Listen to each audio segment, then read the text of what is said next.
Hey pal, you having tire problems?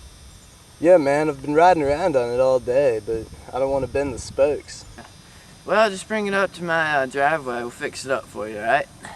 Sounds good. Okay, well first thing we have to do is twist the tire cap off. And always remember to leave it somewhere visible. I can't tell you how many times I've lost this thing, and it sucks because your tire just deflates on you like crazy.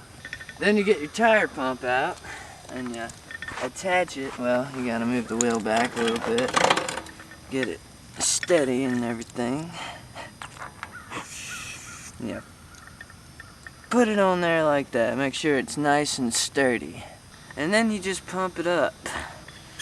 Oh yeah, I'm getting it right there.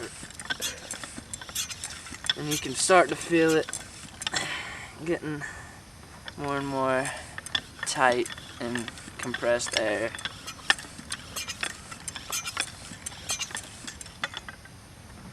A few more times, we should be good.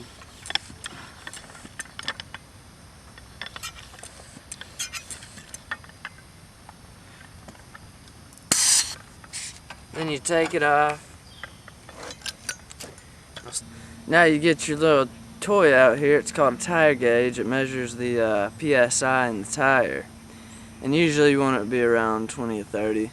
You know, that's about a good tire. If it's a little higher, it doesn't really matter. But, yeah. We're looking about good. It's about 30. Yeah, now you twist the tire cap back on. And there you go. No, you understand? Gee, thanks, Trey.